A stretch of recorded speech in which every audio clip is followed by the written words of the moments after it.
Ministerios Ebenecer presenta La Biblia, palabra infalible. con el apóstol doctor Sergio Enríquez. Un mensaje a la luz de la palabra de Dios que edificará su vida.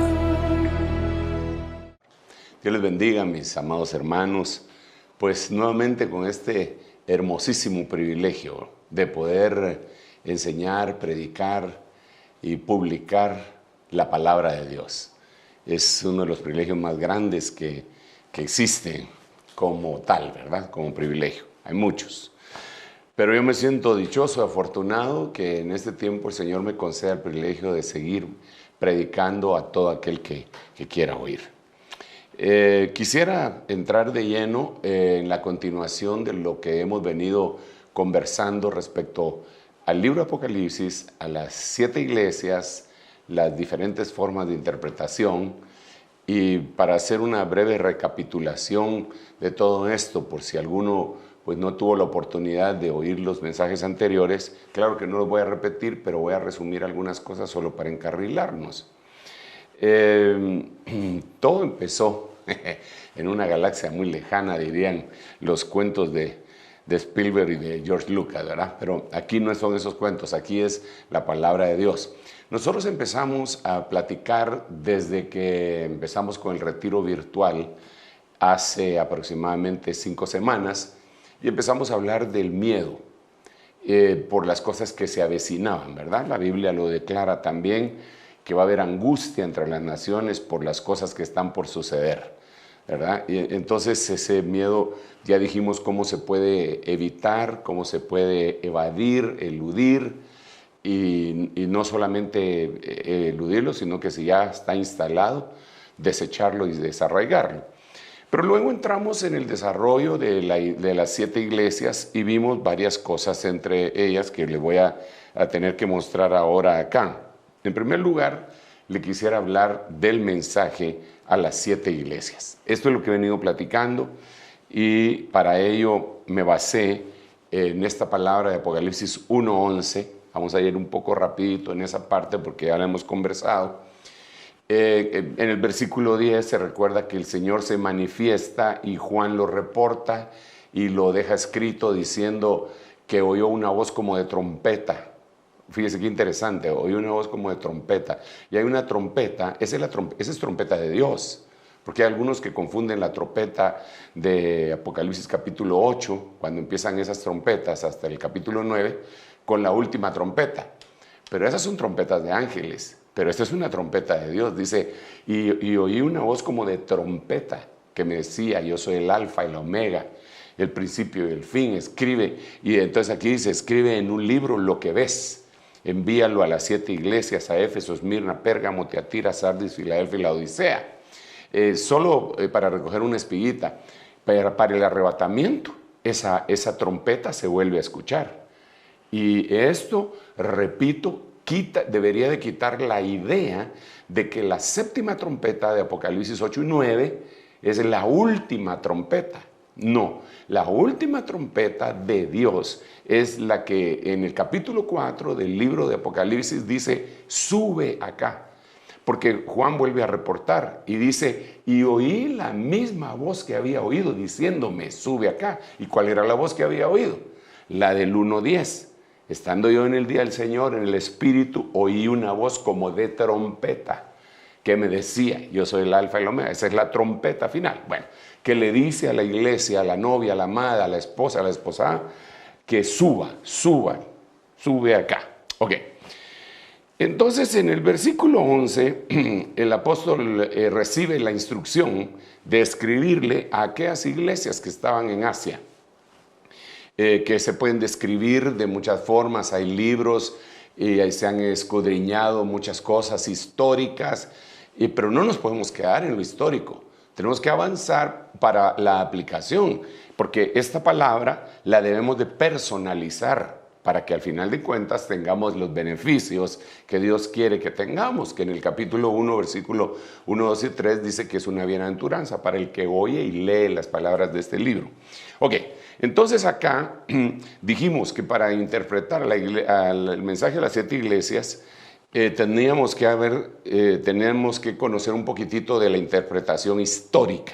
Esa es la que le digo, que estaría dirigida solo a las iglesias que estuvieron viviendo hace más o menos 2000 años, más o menos, ¿verdad? Cuando el Señor fundó ya la iglesia y después vinieron los apóstoles del principio y fueron y llevaron el mensaje a todos lados. Aquellas iglesias del año 40, 70, 100 de la era cristiana o del año del Señor, ¿verdad?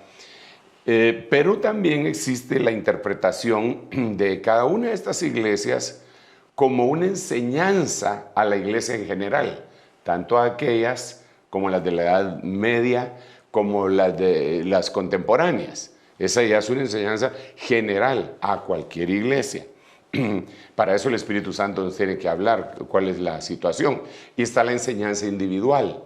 Esa puede hablar al individuo, valga la casi redundancia, y también puede hablarle a una congregación específica en particular. Y por último está la interpretación de la línea de tiempo, que ya la hemos estado conversando cómo es esa interpretación y no quiero redundar, ahí sí. Entonces, ahí fue donde empezamos también, porque ahí hablamos de que Filadelfia y la Odisea están ocupando el mismo espacio de tiempo y que la Odisea es la que se queda en la gran tribulación y Filadelfia es la que sube en el arrebatamiento, y por eso le dicen a esa iglesia: yo te guardaré de la hora de la prueba que hay en él sobre el mundo entero. No solo eso, sino que también le sellan, le sellan y le escriben. Le escriben en la frente el nombre de mi Dios, el nombre de la ciudad de mi Dios y el nombre nuevo que el Señor tiene. Y de ahí eso que está en el capítulo 3, si mal no recuerdo, verso 12, se tiene que contextualizar allá con Apocalipsis capítulo 14, donde están las primicias. Todo eso ya lo platicamos, por eso voy así rápido. Sin embargo, cuando llegamos a esta forma como la queremos ver ahora, que sería la interpretación general para todos, quería ver tres cosas, aunque se pueden ver muchos más, y en algún momento el Señor en su misericordia, yo sé que nos va a dar la oportunidad de abordar lo que nos hace falta. Pero quería ver iglesia, batalla y galardón. Entonces son 7 iglesias, tienen que ser 7 nombres, y ahí nos describe un montón de cosas. Son 7 batallas y son 7 tipos de galardones. Y como es generalizado, si somos vencedores en esas 7 etapas, nos convertimos en más que vencedores. Ok, entonces hemos hablado, y aquí puse yo un cuadrito para, si pudiéramos poner la pantalla total, solamente para que usted lo pueda recordar. Pusimos iglesia, batalla y galardón. La primera que ya describimos es Éfeso, que se recuerda que quiere decir deseable. Su batalla es la recuperación del primer amor. Y el galardón es el árbol de la vida. En la otra, eso es a grandes rasgos, desde luego, ¿verdad? Y hay muchas más tela que cortar, pero a grandes rasgos, y es solo para resumir. Esmirna, cuyo significado quiere decir mirra, y su significado espiritual de mirra es sufrimiento. Su batalla es que va a tener que enfrentar tribulación, pobreza, blasfemia, incluso cárcel. Ahí no puse cárcel, pero también cárcel. ¿Y cuál es el galardón? Que no va a recibir daño de la muerte segunda. Eso también ya lo explicamos. Dan ganas de seguir explicándolo, pero no vamos a quedar ahí. La última de las que ya explicamos es Pérgamo, que quiere decir elevaciones o lugares altos, que es en donde tiene su trono Satanás. Esa es la batalla. Y pelea contra doctrinas como la de Balaam y los Nicolaitas. Y el galardón es el maná eterno, el que no se corrompe, y el nombre nuevo. Eso ya lo hemos dicho en las predicaciones anteriores. Ahora yo quiero continuar con esta parte de Apocalipsis. Le voy a leer 2 versículos para luego entrar en el desarrollo de este galardón. Este es un galardón. Al vencedor, ahí se nota que es un galardón, ¿verdad? Al vencedor, al perdedor no, al vencedor, al que guarda mis obras hasta el fin. Aquí ya está definiendo quién es un vencedor. Es alguien que guarda las obras del Señor hasta el fin. ¿Cuáles son las obras del Señor? Pues son las obras no de la carne, sino que aquellas que vienen del Espíritu. Pero mire, leamos acá y después vamos a explicar un poco más de eso. Le daré autoridad sobre las naciones. Las regirá con vara de hierro, como los vasos del alfarero son hechos pedazos. Y dice, como yo también he recibido autoridad de mi Padre. Bueno, entonces aquí lo que tenemos es el galardón de la cuarta iglesia, ¿verdad? Es el galardón de la iglesia Tiatira, que esta es esta iglesia Tiatira, porque primero está Éfeso, después está Esmirna, después está Pérgamo y ahora está Tiatira. Ahora esta Tiatira le dicen que va a obtener varios galardones, pero que tiene que vencer en varias batallas. Dice aquí, lo que yo quisiera enfatizar es el galardón, pero de entradita nos dice cómo va a poder ser uno de los vencedores de estas 7 facetas. Y dice acá que es aquel que guarda sus obras hasta el fin. ¿Cómo se vence?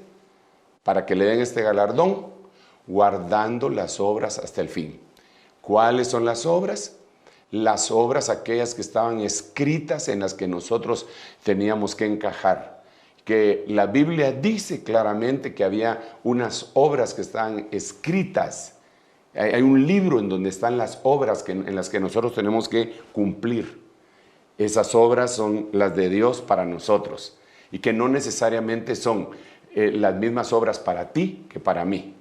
Pueden ser distintas. Claro que debe haber una columna vertebral en general para todas las iglesias y para todas las personas, pero también hay obras que no te piden a ti, que sí me piden a mí, o que sí te piden a ti y no a mí, ¿verdad? Entonces eso es bien importante que lo determinemos, pero ahí estamos hablando ya de cómo vencer, ¿verdad?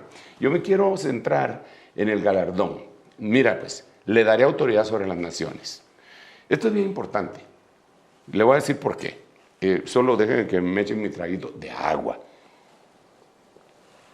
Mire, pues, hay ciertas teorías cristianas que ni siquiera me atrevo a decirles doctrinas, sino que teorías que insisten que nosotros, la iglesia, deberíamos de tener la autoridad sobre las naciones.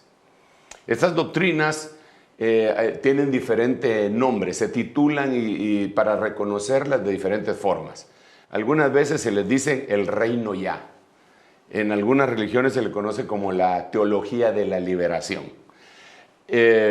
También se le conoce como la teología de la prosperidad, de la confesión positiva. Se le dice de varias formas, de la iglesia emergente, de la iglesia postmoderna. Estas iglesias lo que dicen es que nosotros como iglesia tenemos que tomar el control de autoridad de las naciones. Incluso ellos se basan en una enseñanza del cual incluso han hecho libros que se llaman los 7 montes. Entonces ellos dicen que hay que tomar los 7 montes, el monte de la educación, el monte de los medios de comunicación, el monte de las finanzas, el monte de la música y de las artes, y dice en total que son 7. Se les olvida entre paréntesis que Babilonia se sienta sobre 7 montes, pero esa es otra cosa, ¿verdad? Pero Babilonia, dice la Biblia, que se sienta sobre 7 montes. Entonces, una de las cosas columnares que ellos manejan es que hay que llegar al poder político y desde ahí manejar por decretos y arreglarle el mundo a Dios para que cuando Él regrese encuentre todo ordenadito. Tienen algunos versículos bien impresionantes que hay que escudriñarlos. Por ejemplo, tienen el versículo de Hechos capítulo 3, verso 21, en donde dice que es necesario que el cielo retenga a Jesús hasta la restauración de todas las cosas que hablaron los profetas. Entonces ellos le dicen a la gente, ¿ya vio? Jesús no puede venir. ¿Por qué no puede venir? Porque el cielo lo retiene hasta que sea la restauración de todas las cosas que hablaron los profetas. Pero se les nota que se les olvida, que son restauraciones paulatinas. El punto central, yo no me quiero meter en la explicación de Hechos 3:21, aunque es apasionante para mí, porque ahí encuentro argumentos para desbaratar esa misma teología. En el mismo versículo que ellos se sustentan está el desbaratamiento de su propia doctrina. Pero ahora le quiero hacer notar este galardón. Es al vencedor al que le dan autoridad sobre las naciones. No es a un cristiano que no ha logrado vencer. Y ahorita vamos a ver qué es lo que tiene que vencer esta iglesia. Entonces, mire, no nos confundamos, no me vaya a malinterpretar. Y por eso trato y pienso y le digo, Señor, dame las palabras para no dar lugar a una mala interpretación. Gloria a Dios si hay políticos temerosos de Dios. Gloria a Dios. Que Dios nos lo conceda. Cuando el justo gobierna, el pueblo se alegra. Amén. Gloria a Dios si alguien tiene vocación de servicio en los niveles de político o de la política y es cristiano y tiene principios. Gloria a Dios. Eso está excelente. Pero lo que no está bien es querer agarrar a la institución entera, iglesia, para meterla a la política. Y ellos se basan en estas doctrinas que les estoy diciendo. Pero aquí dice que a nosotros nos van a dar en algún momento la autoridad sobre las naciones. Por eso Jesús, cuando lo estaban cuestionando en su juicio, él dijo, mi reino ahora. Subráyele la palabra ahora. No es de este mundo. Porque ese ahora, yo entiendo que lo va a hacer después. Porque más adelante dice, ahora ha venido el reino de Dios y Jesucristo, aquí en el libro de Apocalipsis. Y precisamente lo dice en la 7ª trompeta. Fíjese hasta dónde dice eso. Ya cuando están las trompetas. Ahora ha venido el reino de Dios y de Jesucristo. Hasta ese tiempo.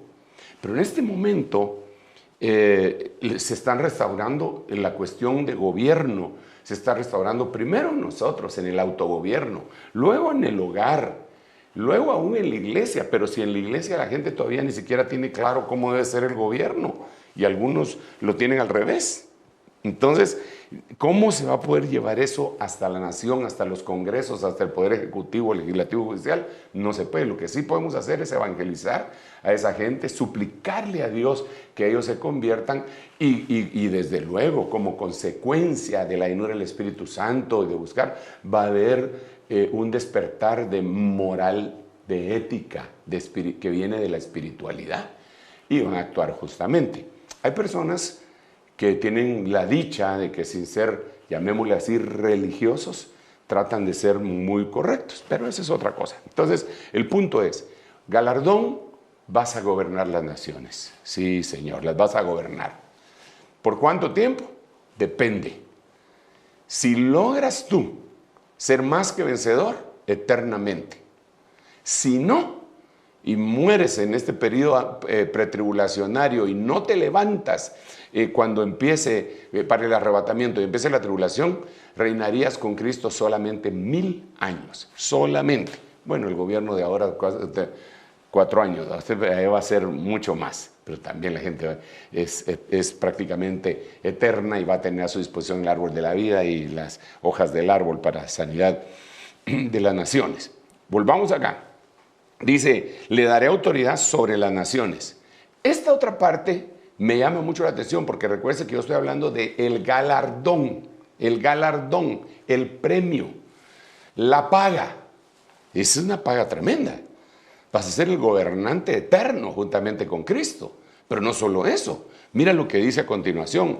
Las regirá con vara de hierro, como los vasos del alfarero son hechos pedazos. Note, y las regirá con vara de hierro, como los vasos del alfarero son hechos pedazos. Paremos aquí. ¿Y ese qué galardón es? ¿Regir despóticamente o como un tirano o algo así? No. Lo que está haciendo aquí es ubicando quiénes son estas personas que van a regir con vara de hierro. Entonces, ¿quiénes son los que van a regir con vara de hierro? Los que venzan. Pero, ¿qué otra cosa se puede ver? Déjeme explicarle aquí en Apocalipsis capítulo 12, versículo 5. Porque aquí es el galardón extraordinario. Dice, y ella, la mujer, dio a luz un hijo varón que ha de regir a todas las naciones con vara de hierro. Y su hijo fue arrebatado hasta Dios y hasta su trono. Entonces, ahora que leemos los dos versículos juntos, volvamos otra vez al 2:26. Uno de los galardones aquí sería, y él, el que venza, va a regir con vara de hierro las naciones. Y nos vamos al 12:5 y dice que el hijo, va a regir las naciones con vara de hierro. Pero hay otros elementos alrededor de esto. Y uno de los elementos es que es arrebatado. Apocalipsis capítulo 12, desde el versículo 1 en adelante, nos narra la historia de una mujer que está con dolores de parto. Y esto también es muy importante que lo analicemos para que chequemos después el significado de la palabra Tiatira. Con dolores de parto, está en el cielo y en el cielo da a luz. Y entonces un dragón escarlata se pone enfrente para comerse al hijo Tecnón en cuanto lo dé a luz la mujer. Pero lo que sucede es que le aparece un hijo huíos. Ese hijo huíos es Jesús. Entonces el dragón, cuando mira a Jesús, el hijo de Dios es un hijo maduro. Algunas versiones en inglés dice un hombre maduro. Nace un hombre maduro. Entonces el dragón, cuando mira un hombre maduro y el tal es Cristo, ¿qué le van a dar ganas de ponerse de tú a tú con él? Ahí se tiene que hacer para atrás.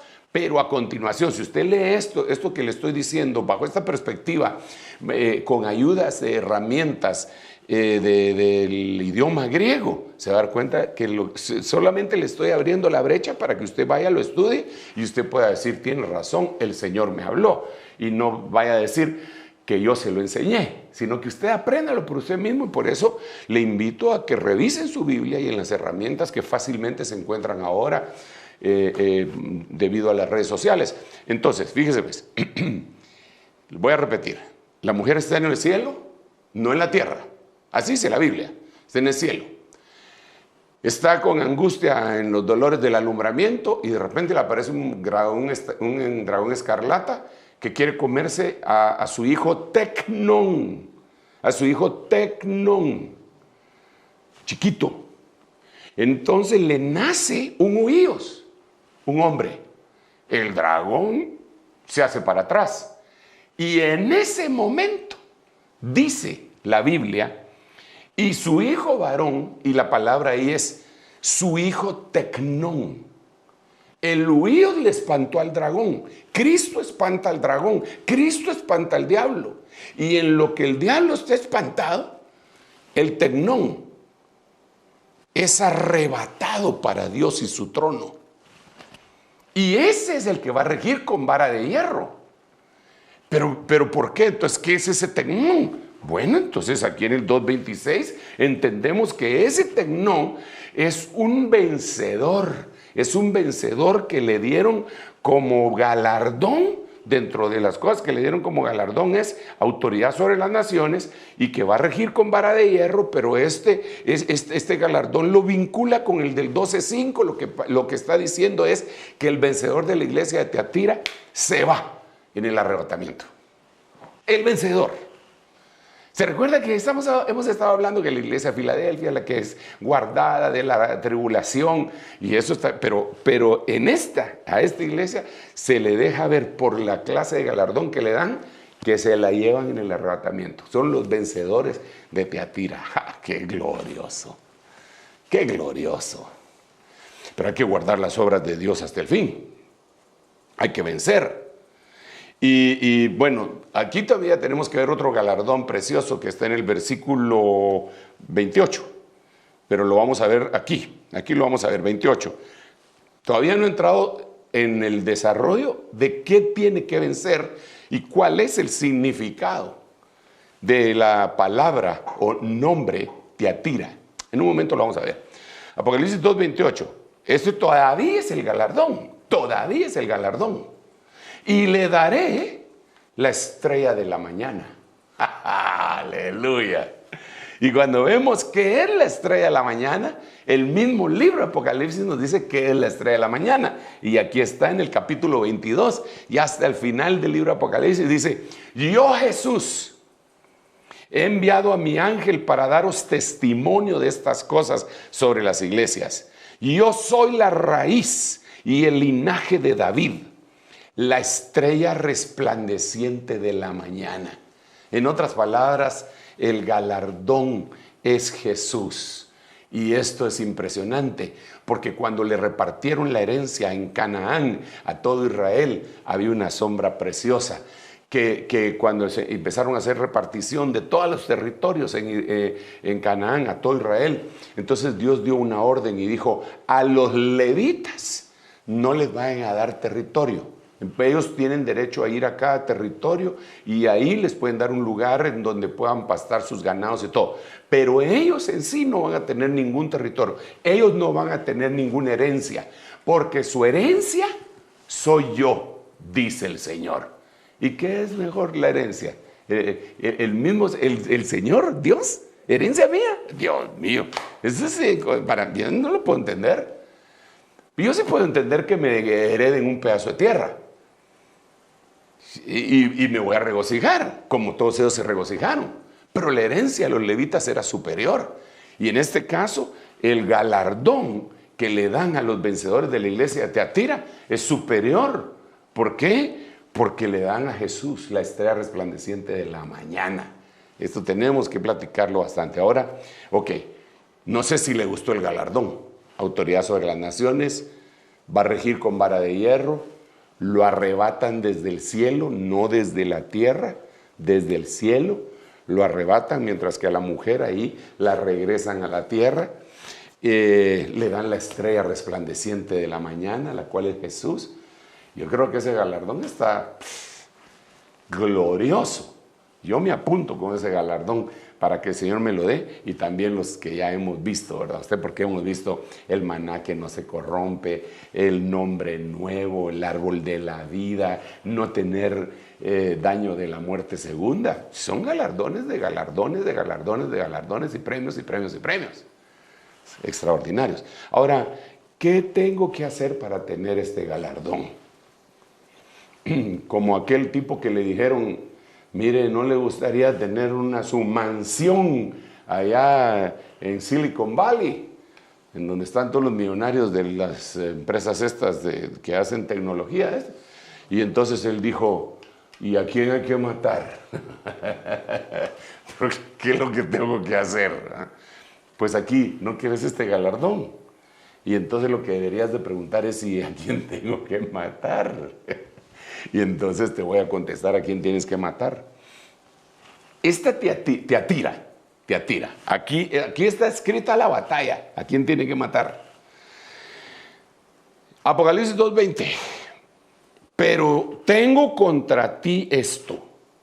Iglesia Teatira. Tengo esto contra ti. Que toleras a esa mujer Jezabel. ¿A quién tienes que matar? A Jezabel. Ok. Que toleras a esa mujer Jezabel, que se dice ser profetisa, y enseña y seduce a mis siervos a que cometan actos inmorales y que coman cosas sacrificadas a los ídolos. Ok. Entonces ya vimos qué grande galardón es el que tiene la iglesia de Teatira. Déjenme repetirlo brevemente, así rapidísimamente. Le van a dar autoridad sobre las naciones, va a regirlas con vara de hierro, le van a dar la estrella resplandeciente de la mañana, lo van a arrebatar para Dios y para su trono desde los cielos, mientras la mujer iglesia la regresan desde los cielos en el tribunal de Cristo a las tinieblas de afuera, para que ahí la sustentes por 1260 días y ya metidos en la tribulación. Entonces ese es el grandísimo galardón que está escondido en esta iglesia. Entre paréntesis, ¿qué quiere decir Teatira? Teatira quiere decir dar a luz con sacrificio. Eso es lo que quiere decir. según el diccionario Hitchcock de nombres, quiere decir eso, sufrimiento en medio del parto. Eso es lo que quiere decir. Y qué casualidad que le acabo de leer la contextualización espiritual, el vínculo espiritual entre Apocalipsis 2, 26, 27 y Apocalipsis 12, 5. Y ahí lo que se mira es una mujer dando a luz en la angustia del alumbramiento. Y te atira, eso es lo que quiere decir. Quiere decir sufrimiento en medio del parto. Bueno, pero eso es otra cosa. Ahora enfoquémonos. ¿Cuál es la batalla? La Biblia nos dice claramente, cuando salgas a la batalla contra tus enemigos. Entonces nosotros para ir a la batalla primero tenemos que saber cuál es el enemigo. Si no, vamos a salir a dar palos de ciego. Pablo decía, yo no tiro golpes al aire, yo golpeo mi cuerpo y lo pongo en servidumbre. Él sabía qué era lo que tenía que golpear, él sabía qué era lo que tenía que batallar. Entonces aquí nosotros tenemos que saber cuál es el problema aquí. Es Jezabel. El problema aquí en Tiatira es Jezabel. Es el problema. Yo tengo contra ti. Le está diciendo al ángel de esta iglesia, yo tengo contra ti que toleras a esa mujer Jezabel. O sea, la toleras, la aceptas ahí en tu iglesia. Y ella dice que es profetisa y no le has puesto un alto. Y se pone a enseñar y a seducir a mis siervos. Y les dice que coman cosas sacrificadas a los ídolos y que cometan inmoralidades sexuales. Y ellos le obedecen y tú no haces nada. Entonces la batalla para obtener el galardón que con anterioridad le mencioné, la batalla es contra Jezabel. Entonces miremos a grandes rasgos qué es Jezabel. Ay, sí dirá alguien, porque fíjese hermano que en la iglesia hay una hermanita que es jezabélica porque se pinta y se pone unos peinados. No, eso no es lo que va a determinar quién es Jezabel. Porque hay algunas que no se pintan y son más tremendas. Sí, eso es como me dijo alguien una vez, que conocía a una hermana que usaba falda larga, pelo largo y lengua larga. Así que todo era largo, ¿usted? Pero hubiera sido mejor que usara pelo corto, falda normal y que la lengua la tuviera recortada. Entonces, lo religioso, lo que se mira por fuera, no necesariamente está reflejando exactamente lo que hay adentro. No necesariamente. Debería, pero no necesariamente. Eso lo dijo el Señor Jesús, no yo. Entonces, sigamos acá. Analicemos cómo es Jezabel. Ahí está Jezabel. Es más, el nombre de Jezabel, yo no sé si usted sabe, pero le voy a contar qué quiere decir. Jezabel quiere decir casta, pura. Qué incongruente, ¿verdad? Pero eso es lo que quiere decir. Y ¿sabe qué es lo que me da a entender eso? Que es un mover de personas que se hacen pasar por puros, que son castos, que son espirituales, pero no lo son. Por eso, mire, cuando una persona se ufana mucho de algunas cosas, hasta hay un dicho por ahí, dime de qué alardeas y te diré de qué careces. Yo tengo mi dicho que yo me recuerde no se lo oía a nadie. Según yo es mío, pero tal vez se lo oía a alguien inconscientemente y me lo apropiaba. Pero si es así, la cosa es que yo siento que es mío. Tal vez se lo oía a alguien y lo hice mío. Pero tengo un dicho que dice que el exceso de modestia es orgullo. Entonces, esto, Jezabel quiere decir casta. Mire, yo sinceramente le tengo cierta alergia a los cristianos que se hacen pasar por gente espiritual.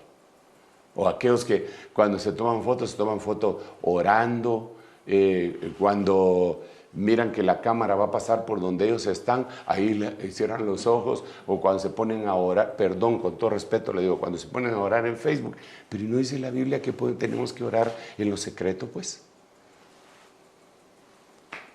Yo creo que esta es una forma de comunicación entre usted y yo. entre usted y yo. Pero ya ponernos aquí a orar, Padre, y recuérdate que no sé qué, a predicar se pone, bueno, no me quiero meter ahí. O la gente que quiere anunciar su ayuno o sus buenas obras. Casto. Jezabel quiere decir casto, pero lo que está atrás de ella no es casto. Es más, Jezabel proclamó ayuno para matar a un hombre. Ese es el tipo, entonces es una de las cosas que tenemos que ver. Entonces hay que vencer eso. Colosenses capítulo 2, versículo 23, dice que hay cosas que tienen la fama de ser buenas religiosamente hablando, pero que no sirven de nada para dominar los pensamientos ni la carne. Bueno, pero sigamos porque Jezabel no se queda ahí. Jezabel es impresionante y la vamos a tener aquí que descubrir, porque es una joya que se puede movilizar en todas las iglesias, y por eso le digo que la aplicación de Teatira va para todos, la de Éfeso va para todos, en este tipo de interpretación. Bueno, sigamos pues. Jezabel, número 1, es enemiga del movimiento profético genuino. Ok, platicamos un poquitito de esto. Recuérdese de lo siguiente, en el tiempo de Elías, y estos son días de Elías. Recuérdense que el Señor dijo que los tiempos previos a la gran tribulación, al día grande y terrible, era: yo enviaré a mi siervo Elías, él hará volver el corazón de los padres hacia los hijos. Entonces estos son días de Elías. Entonces si son días de Elías, también son días de Jezabel, porque Jezabel era enemiga acérrima de Elías. Entonces, pero no solo de Elías. La Biblia declara, si usted lee la historia de Jezabel, la Biblia declara que Jezabel perseguía a los profetas de Dios. Y mire, los perseguía para matarlos. Los perseguía no para encarcelarlos. La Biblia relata que había un hombre que trabajaba con el rey Acab, y cuando vio que Jezabel estaba matando a los profetas, él los escondió.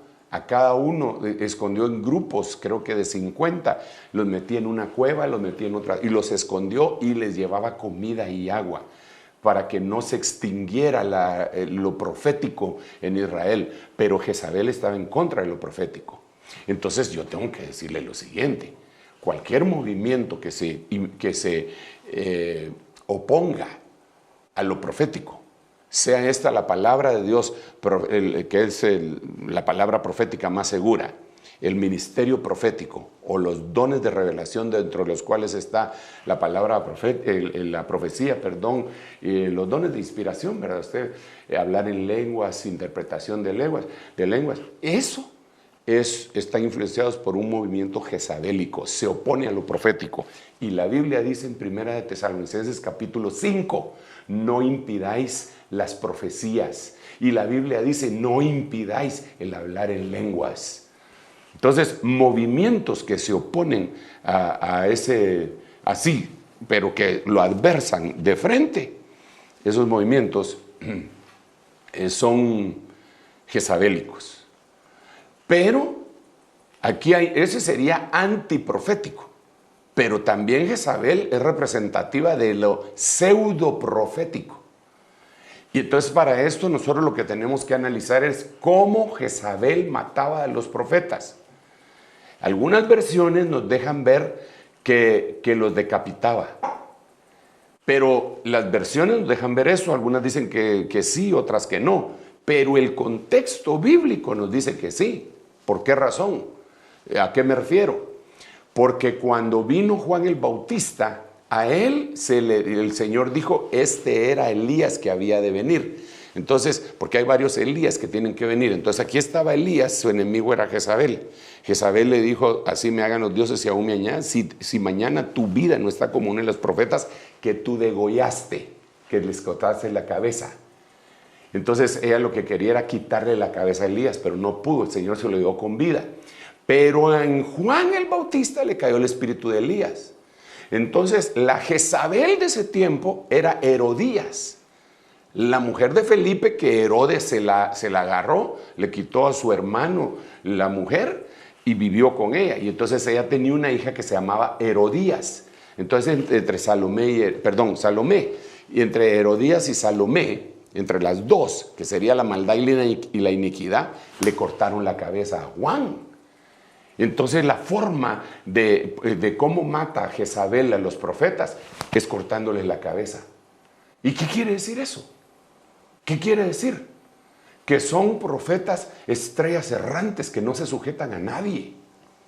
Un profeta que no se sujeta a un pastor o a un apóstol, o no solo a un pastor, a cualquier pastor que le abre las puertas en su iglesia, ese está infectado, no por el COVID-19, sino por algo peor, por el espíritu jezabélico. Entonces, yo de una vez le digo, cuando usted mire que un profeta le quiere ir a imponer cosas, si usted es pastor de esa iglesia, usted lo tiene que frenar. Usted no le puede tener miedo a ese profeta. Si usted es el hombre que Dios puso al frente de esa congregación, usted tiene que decir, no, eso no es así. Si mira que hay desorden, ¿verdad? No se trata, yo traigo la voz de Dios y aquí se hace lo que... No, así no es el movimiento profético genuino. Por eso tenemos mucho que hablar para instruir al respecto de estas cosas.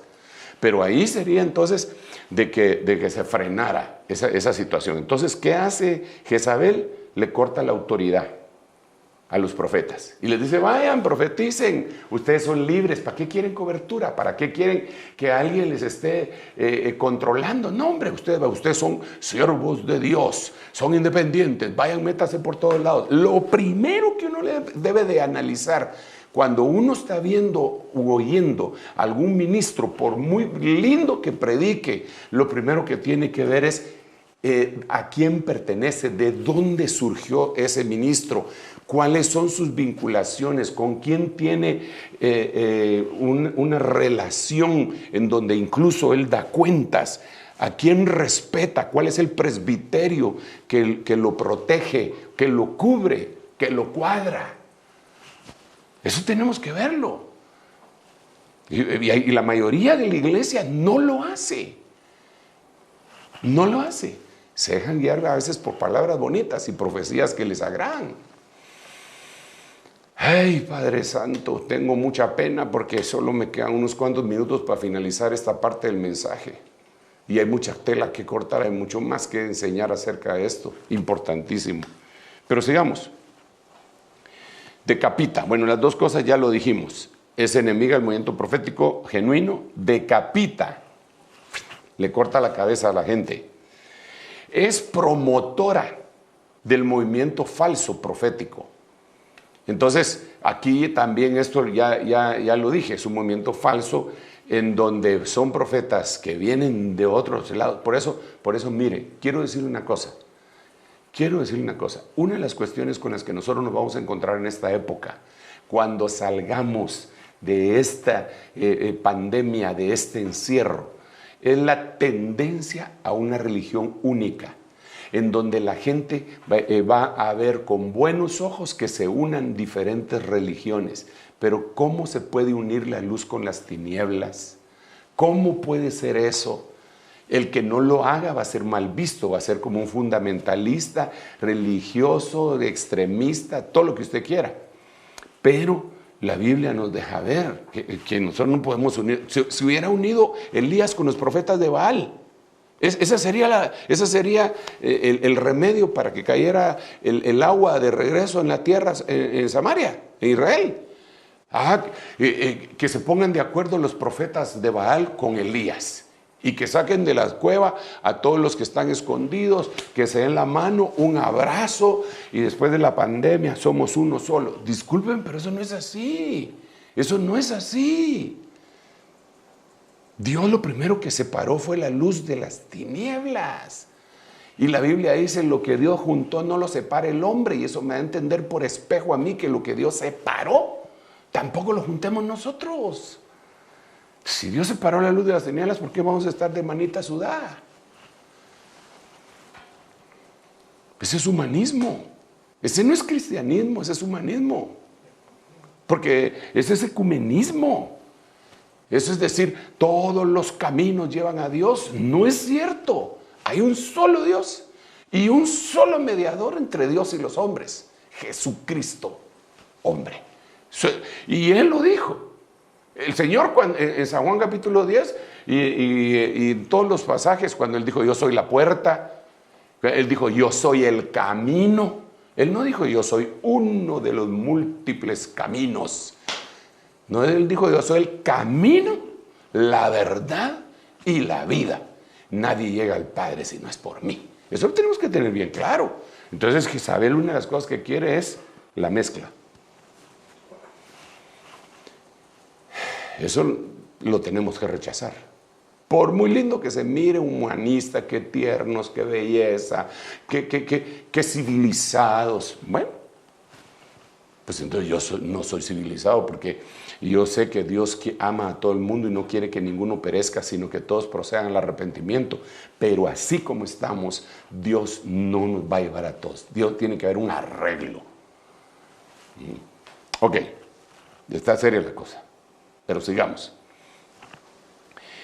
Jezabel, en los 4 minutitos que me quedan para finalizar esta enseñanza, este mensaje, le quiero decir, ella es usurpadora de la autoridad del rey. ¿Por qué razón? Porque ella, una de las cosas que hacía, qué tremendo, hermano, una de las cosas que ella hacía era que le quitaba el anillo al rey y sin que él se enterara, hacía edictos y lo sellaba con el anillo del rey.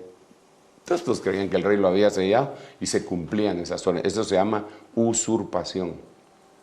Dice la Biblia en aquel pasaje dedicado a Jezabel, y no como se ha endosado a todas las mujeres siervas de Dios. No. Aquel pasaje cuando Pablo dice, yo no permito que la mujer enseñe, ni que usurpe autoridad. Y esa palabra, no permito que la mujer enseñe, la palabra es didascos. Hay 11 palabras griegas que se traducen enseñar. Pablo permitió 10 palabras para las mujeres que querían enseñar. Sí puede enseñar de esta forma, puede enseñar de esta forma, puede enseñar de esta forma. De todas esas puede enseñar. Pero didascos está reservada para el ministerio apostólico. Eso no lo permito, dice Pablo. Ni permito que usurpe autoridad. No dice que tome autoridad. No dice así, dice que usurpe autoridad. Entonces, esta mujer, Jezabel, lo que hace es usurpar autoridad. Y una cosita, antes de que terminemos acá, hermano, porque tengo otras cosas que ver acá, siempre de Jezabel, es que Jezabel es enemiga número 1 de la familia. Por eso es que ella mató a Nabot para quitarle la viña. Y la viña es representativa de la casa, del hogar. Me pusieron a cuidar viñas ajenas y la que era mía no cuidé, dijo la mujer del Cantar de los Cantares en el primer capítulo. Entonces es representativo del hogar. Y esta mujer, para robarle el hogar, la viña a Nabot, proclamó ayuno, sentó a 2 hijos de Belial a la cabecera en una cena que tenían, acusaron a Nabot y lo mataron. Entonces, Jezabel es un espíritu que se opone rotundamente a la familia. ¿Y acaso no es eso lo que vemos ahora? ¿Acaso no es eso lo que vemos de un espíritu que se opone a la familia normal, natural, hombre, mujer, hijos? ¿Acaso no es eso lo que hemos estado viendo y lo que se está propagando en todo el mundo? Y quién sabe qué es lo que están haciendo los congresos de todos los países mientras toda la humanidad está encerrada en una cuarentena mundial. Esto va más allá de lo que la mente humana o la gente humanista, para darle ánimos a todos, curando superficialmente la herida del pueblo, diciéndole paz, paz, cuando Dios no ha dicho paz.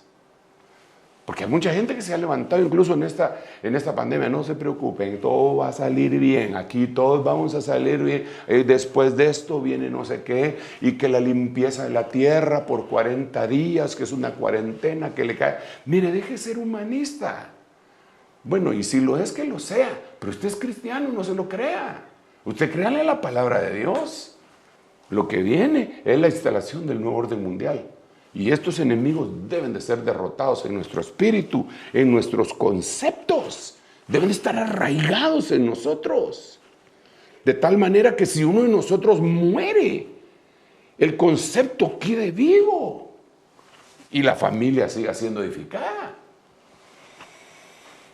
Como es usurpadora de la autoridad del rey, también es usurpadora de la autoridad apostólica, que es lo que le acabo de explicar. Vamos a ver, es enemiga de la viña, ya se lo dije. Es hechicera. Se recuerda que cuando la iban a matar, salió un tipo a cabalgar, que era su hijo, y le dijo, ¿todo bien? ¿Todo bien, Jehú?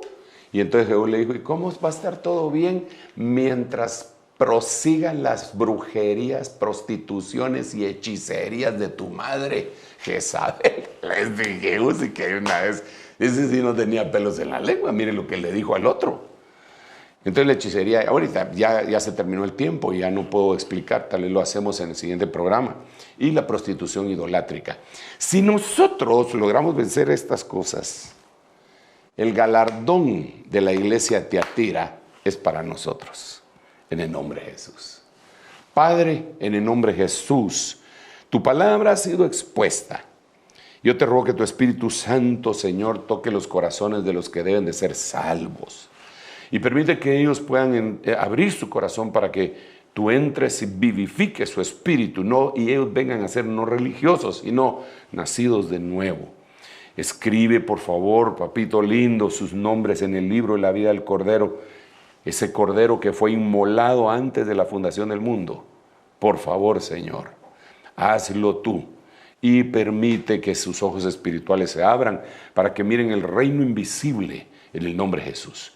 Los hermanos que se han alejado de la viña, de la casa, permite que regresen, Señor. Y en cuanto a todos mis hermanos, protégeles, prospérales, dales salud, sanidad, en el nombre poderoso de tu Hijo amado.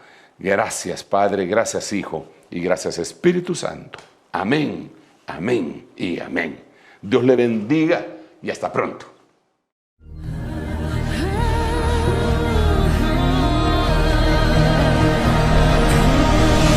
Mas a vosotros los que teméis, mi nombre nacerá, el sol de justicia y en sus alas. Ministerios Ebenecer presentó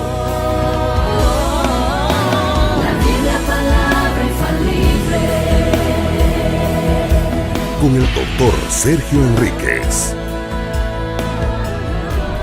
Esperamos que este mensaje haya sido de bendición para su vida. Visítenos en www.ebenecer.org.gt.